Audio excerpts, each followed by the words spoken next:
давоми боби 28. худоро шукр ба манзил мерасонандамон. ҷавоб доданд ҳарду. ҳаво хунук аст. либосҳоятон кирои дар болои асп рафтан мекунад ё не? ҷомаҳои ғафс дорем. ҳамин дам сарихон даромад. хуб кардӣ ки омадӣ. Аз ҷайб калиде бароварда сӯи сарихон партофт. Норимбой аз амбор ду чакмани хавси босма гирифта инҷо биёр. то омадани сарихон бой ба ҳарду ҷавон нигариста гуфт: муҷиби рафтани шуморо сарихон ҳам нафаҳмад. ман чакманҳоро ҳадя мекунаму роҳи сафедатон мехоҳам. агар тинҷиву осустагӣ шавад, баргашта биёед, моро фаромӯш насозед. одами шуморо фаромӯш карда беҳтар аст, ки ҳарду дидаи худро фаромӯш намояд, гуфтанд ҳарду ҷавон. чакманҳо ҳам ҳозир шуд. ёдгору зубайд тобеи ғафз карда, мӯзаҳои пӯсти така духтаро пӯшида, ҷомаҳои ҳамчун серпахта ва аз болояш чакман пӯшиданд. дар ҳавли ёдгору зубайд бо норимбою сарихон бағалкаш хайрухуш намуданд. норимбой дуои сафарашон дод. ҳамин тариқ қаҳрамонони мо ба роҳ баромаданд. ҳарду пешомадаашонро намедонистанд. аз рафтани устуҳо норимбой хеле хиҷил шуд. лекин ғаму андӯҳ худро ки дошт, хаёлаш ба он андармон гардид. шабе ки ёдгору зубайд ба сафар баромад, шаби абрнок буд. аз ин рӯ барфи сабуке борида заминро сабсафед кард. рӯзи дигар норимбой нисбатан барвақт аз хоб хест. берун баромад, заминро сабсафед бидид. якбора сафедиро дидан иншоаллоҳ фоли нек аст, аз дил гузаронид ӯ. шояд кор ба некӣ анҷомад. агар ҳамин тавр шавад, як буқаи 5 солагаро кушта ба мардум садақа медиҳам. баъд вузӯ гирифт ӯ. агарчи вақти фарзхонӣ набуд, 2 ракат намози суннатдор бихонд, рӯи ҷойи намоз тасбеҳ гардонид, номи худоро ба ёд овардан гирифт. аз худои таборак ва таоло илтиҷо менамуд, ки воқеаи пешомадаро осон гардонад. пас аз фарзро хондан ба арвоҳи падару модару авлодаш пораеро аз Қуръони маҷид тиловат кард. баъди ҳамаи ин аз ҷояш бархост, ки ҳаво аллакай равшан шуда буд. абрҳо пароканда шуда ба осмон хайрухуш доштанд. инро ҳам як фоли нек пиндошт. бо оҳистагӣ гирду атрофро давр зад, то ба устохонаи чӯбтароши ёдгор рафт. дари устохона маҳкам буд. дар зарфи чандин моҳ норимбой бо ёдгору зубайд сахт унс гирифта буд. устохонаро дида дили бой вайрон шуд. чашмонаш ҳатто об гирифтанд. ба меҳмонхона баргашт. бой дид, ки алайёри писараш меҳмонхонаро гарм кардааст. ёдгору зубайдро дар меҳмонхона надида боз маҳзун шуд. аҷаб буқаламун дунёест, аз дил гузаронид. норимбой ҳар куҷо соҳибҳунарест, дар азоб асту машаққат. акаи ёдгору зубайдро наменамоянд куҷо рафта бошанд. падарашро аз фикри андеша берун баровард. алайёр, онҳо ҳам бо худ коре доранд писарам, ҷавоб дод Норимбой. мумкин барои бозорӣ карда сири ёдгору зубайдро ба ҳеҷ кас гуфтанӣ набуд. бой балҷвун ё кӯтоб рафтанд. пас аз наҳорӣ Норимбой тоқат накарда ба хонаи Фотима апааш раҳ пеш гирифт, то бифаҳмад ки Юлдузхон маслиҳати онҳоро пазируфтааст ё не.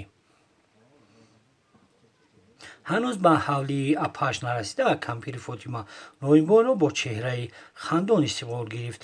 бемаслиҳати ману ту Юлдузхон дар зарурат ҳам кору карданӣ будааст. хабар доду. ин тавр ки бошад, хуб аст. хурсанд шуд бой. ба хона даромадан бо ҷиянҳоя пиёла чой нӯшида ба хонааш баргашт. қарибиҳои намози пешин буд, ки як гурӯҳ иборат аз 10-12 савор, идаашон мусаллаҳ ба камону шофу шамшер, пешпеши савори аспи бодом Қодирқулбой ба хами туғ зада даромаданд. писари калони Қодирқулбой хазонзадаю ғамгин аз ҳама охир меомад. Норимбой онҳоро пешвоз гирифт.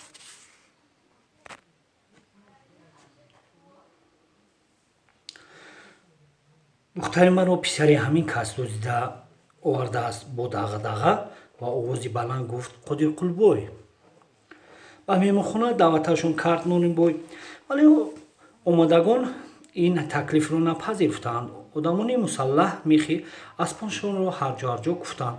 ҷилҳое ки дар рӯи зинҳояшон доштанд гирифта дар рӯи барфи шабборида паҳн намуда, қозию муфтӣ кафрҳояшонро бадар карда болои ҷилҳо баромада нишастанд. дорғаю миршаб ва чанд нафари дигар як андоза мансабдор гирди онҳоро гирифтанд. дуртар аз онҳо одамони мусаллаҳ атрофро назорат намуданд. қодирқулбой давогар ҳамроҳи қозию муфтӣ менишаст, ки талаб мекард ки Норимбой писари духтардуздашро ҳозир гардонад. сарихон ин суханро шунид ё не, ки ҳамон ҳозир шуд. одамони мусаллаҳ дастонашро пушти ба пушт гардонида бубастанд. фармудандаш ки рӯ ба рӯи қозию муфтӣ ба дузону нишинад. ҳамин замон духтаре бо рӯи кушод аз қафояш кампире ба касе аҳамият надода тозон ба ҳавлӣ зада даромада ва бо забони туркӣ нидо намуд: манам Юлдузхон, духтари ана ҳамин Қодирқулбой ва маъшуқаи Сарихон паҳлавон. ишора ба Сарихон намуд Юлдузхон. агар ин ҷавон гунаҳгор бошад, пас ман ҳам гунаҳгорам. нисбати ман ин ҷавон ягон зӯриеро раво надидааст. ман бо ихтиёри худ ҳамроҳаш омадам. ӯ ҳатто одамонамро намехост. мо якдигарро дӯст медорем. ман бе ӯ зиста намехоҳам. агар ӯро ба зиндон баред, ман ҳам аз қафояш меравам. рӯи духтар ки кушода буд, ҳама ҳусну ҷамолашро медиданд ва ба зебогиаш дам ба дам мафтун мешуданд ва аз ҳасаду ҳайрат лаб мегазиданд. ҷавон ҳам дар ҳусн аз духтар камӣ надошт. муфтӣ ҳайратзада ба қозӣ нигоҳ карду гуфт: қозӣ муҳтарам, ду дил ки яке шавад, ҷудо карданаш баси мушкил аст. қозӣ аз афташ турк буд, чашмони чӯкида дошт, қариб ки беабрӯ буд. рухсораҳояш барҷаста, лабони ситабриаш дандонҳои зардашро паноҳ намекарданд. риши тунук дошт, ки одамони тезбину серзеҳн дар якдам шумурданаш метавонистанд. дуруст фармуданд, муфтии муҳтарам, гуфт қозиу ин дубайтиро бархонд. дарё ки калон шавад, шинояш кӣ кунад? ду дил ки яке шавад, ҷудояш кӣ кунад? ду дил ки яке шавад, ҷудояш мушкил. он кас ки ҷудо кунад, ба ғам дармонад. ҷаноби муфтӣ бифармоед як коса об ва як нони бутун биёранд. ҳарду ба ҳам ниҳоят мувофиқ буданд. онҳоро аз ҳам ҷудо намудани гуноҳи азим аст. ин ду ҷавони дилдодаро ба ҳам никоҳ мекунем, агар накунем гуноҳ аст. ин гуноҳро худованд ҳам намебахшад. суханони қозиро об дод муфтӣ. ҳой қозӣ ва ҳой муфтӣ, чаро шумо пуштибонӣ аз духтар дузд мекунед? фарёд зад Қодирқулбой.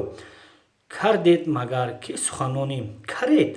ки суханони духтаратонро намешунавед, гуфтанд қозиву муфтӣ. маълум мешавад, ки кори духтардуздро не, писардуздро мебинанд. ба мурофиа ҳамроҳ шуд Миршаб. ба зудӣ аз хона як коса об ва нони бутун ҳозир намуданд. ба доду фарёди Қодирқулбой нигоҳ накарда, муфтӣ хутбаи никоҳро хонд. ту ки Юлдузхон бинти Қодирқулбой ҳастӣ, тану нафсатро ба ҳамин ҷавони ҳозиру нозир Сарихонбой. муфтӣ қаблан ному насаби ҳарду тарафро пурсида буд. ибни Норимбой бахшидӣ? суол дод қозӣ. ба ҷон муфтии муҳтарам, даст пеши бар гирифт, аз ҷо бархост. Юлдузхон, ту ки Сарихон ибни Норимбой ҳастӣ, Юлдузхон бинти Қодирқулбойро хостӣ ва қабулаш кардӣ ба занӣ? аз Сарихон пурсид муфтӣ.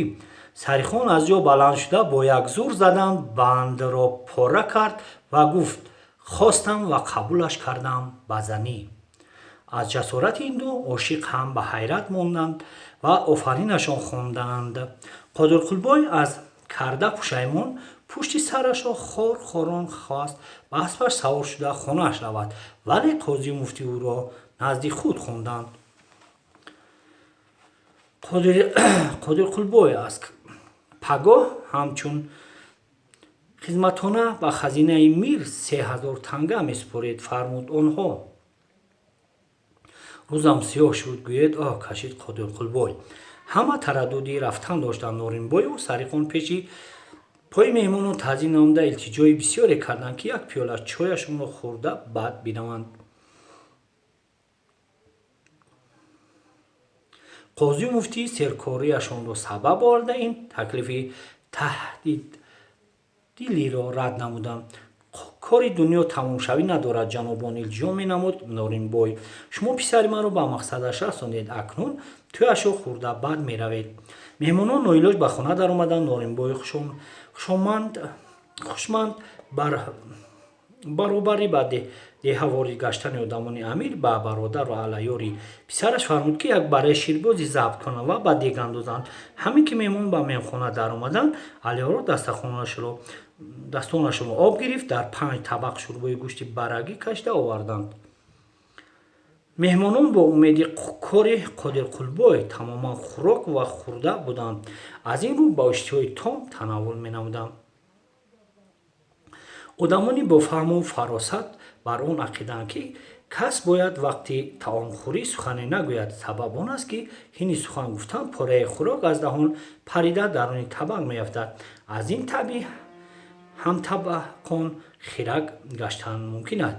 дар он сурат шахси сухангӯ дар хиҷолат мемонад. баъди фароғат ёфтан аз таомхӯрии миршаб ба қозию муфтӣ рӯ гуфт: хӯрок ҳам хӯрдем ҷанобон, шикамҳо сер шуду ғамҳо дур. рӯзи зимистон кӯтоҳ аст, роҳи мо дароз. биёед ба роҳ мебароем. дӯстони ниҳоят гиромӣ, муроҷиат ба меҳмон намуд Норинбой, бо ин ташрифатон сари бандаро ба осмон бардоштед. шумо хизмати бузурге барои мо кардед. писарамро хонадор намудеду худамро келиндор. аз шумо як умр миннатдорам ва то рӯзе ҳастам дуои ҷонатонро мекунам. аммо чӣ мешавад, ки як шаб дар кулбаи фақиронаи банда меҳмон шаведу оби таҳорататон диҳам? гапатон дуруст аст, бой бобо, гуфт қозӣ, вале шояд назди дари маҳкама даҳҳо нафар мисли Қодирқулбой аблаҳ аризаҳо дар даст истоданд. яке даъво мекунад, ки фалон ҷавонмарг духтарамро дуздидааст, дигаре аспамро, савуминро, хонаашро ба яғмо бурданд. давои онҳоро шунида ва корашонро иҷро кардан зарур аст. ҳама нишастагон қозиро ҷонибдорӣ намуданд. бой бобо, вақте писаратон духтари Қодирқулбойро гирифта овард хонааш рафта, ҳамроҳаш гуфтугӯ муроса накардед магар? пурсид муфтӣ. рафтам тақсир, гуфт Норинбой ва илова намуд. муллои деҳа ва ду-се одами обрӯманди дигарро гирифта бо сару савғои бисёре ба ҳузураш рафтем. зораву илтиҷои бисёре кардем. биё хонадорашон бикунем. гуфтем, ҳеҷ қабул накард. ана кор ба ҳамин дараҷа омада расид. ин тавр ки бошад, аз ин аблаҳ 3000 не 4000 танга хидматхона гирифтан лозим. таклиф ба миён овард миршаб. таклифатон қабул аст, розӣ шуд қозӣ.